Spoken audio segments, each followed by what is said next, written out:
Shalom Bapak Ibu yang dikasihi Tuhan, saudara terkasih, kita akan menekan khotbah pada hari Minggu tanggal 9 Juni 2024. Sebelum dengan firman Tuhan, mari kita berdoa. Damai sejahtera Allah yang melampaui segala akal, itulah yang memelihara hati dan pikiranmu dalam Yesus Kristus Tuhan kita. Amin.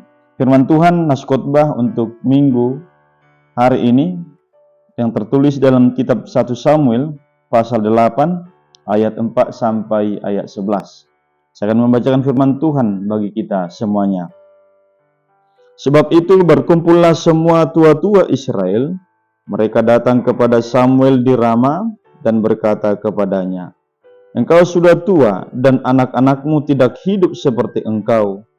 Maka angkatlah sekarang seorang raja atas kami untuk memerintah kami, seperti pada segala bangsa-bangsa lain." Waktu mereka berkata, "Berikanlah kepada kami seorang raja untuk memerintah kami." Perkataan itu mengesalkan Samuel, maka berdoalah Samuel kepada Tuhan. Tuhan berfirman kepada Samuel, "Dengarkanlah perkataan bangsa itu dalam segala hal yang dikatakan mereka kepadamu. Sebab bukan engkau yang mereka tolak, tetapi akulah yang mereka tolak, supaya jangan aku menjadi raja atas mereka. Tepat seperti yang dilakukan mereka kepadaku sejak hari aku menuntun mereka keluar dari Mesir sampai hari ini, yakni meninggalkan daku dan beribadah kepada Allah lain. Demikianlah juga dilakukan mereka kepadamu. Oleh sebab itu, dengarkanlah permintaan mereka. Hanya peringatkanlah mereka dengan sungguh-sungguh dan beritahukanlah kepada mereka apa yang menjadi hak raja yang akan memerintah mereka." Dan Samuel menyampaikan segala firman Tuhan kepada bangsa itu yang meminta seorang raja kepadanya. Katanya, "Inilah yang menjadi hak raja yang akan memerintah kamu itu. Anak-anakmu laki-laki akan diambilnya dan dipekerjakannya pada keretanya dan pada kudanya, dan mereka akan berlari di depan keretanya." Demikian pembacaan firman Tuhan. Bapak Ibu terkasih dalam Kristus Yesus, umur yang tua ternyata mempengaruhi penilaian seseorang atas kepemimpinannya. Itu yang dialami oleh Samuel ketika umurnya sudah tua, bahkan dia dikatakan oleh orang Israel sepertinya tidak mampu lagi untuk memimpin sebagai hakim bagi orang Israel. Memang Samuel memiliki dua orang anak yang diberikan Tuhan kepadanya, yaitu Yoel dan Berseba. Keduanya menjadi hakim, hanya saja mereka tidak hidup sesuai dengan kehendak Tuhan. Mereka melanggar, bahkan hidup dalam ketidakadilan, atau katakanlah hidup dalam suap. Sehingga orang Israel menilai itu tidak mungkin terjadi kepemimpinan yang baik, sedangkan anaknya sendiri pun tidak melakukan hal yang benar. Bapak Ibu terkasih dalam Kristus Yesus, keinginan bangsa Israel memiliki seorang raja menggantikan Samuel itu semata-mata karena keinginan daging mereka. Karena melihat bangsa lain memiliki raja, karena mereka juga menginginkan hal yang sama. Dan apa yang kita lihat dari firman ini, Samuel bukan marah, walaupun sedikit di dalam hatinya merasa kecewa dengan sikap bangsa itu, tapi dia berdoa kepada Tuhan dan bahkan memohon hikmat daripada Tuhan. Apa yang mau kita petik dari firman ini? Tuhan menyampaikan yang pertama kepada kita, jangan ragukan pilihan dan penyertaan Tuhan. Artinya sebagai orang percaya kita tidak bisa mengatur Tuhan. Ini sebenarnya yang sangat diingatkan oleh firman ini, karena keraguan-raguan mereka secara manusia dan melihat umur Samuel yang sudah tua, seolah-olah dia tidak sanggup memimpin lagi. Ternyata Tuhan yang memberikan kepada mereka Samuel sebagai pemimpin. Bapak Ibu terkasih, jangan menolak pemimpin yang memang benar-benar adalah pilihan Tuhan. Bahkan di dalam firman ini dikatakan bagaimana Samuel di dalam penilaian bangsa Israel, tentu hal itu juga menjadi satu tantangan bagi Samuel. Namun yang kita perhatikan dari kehidupannya, dia terus taat. Dia tidak pernah meninggalkan Allah, walaupun ada desakan dan tolakan dari bangsa itu. Demikian juga kehidupan ini, bahwa dalam segala keinginan, harapan kita, keraguan-raguan bisa muncul.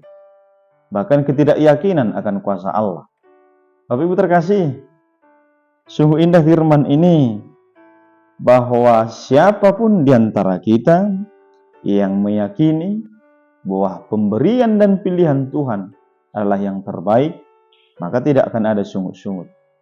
Maka tidak akan ada kekecewaan.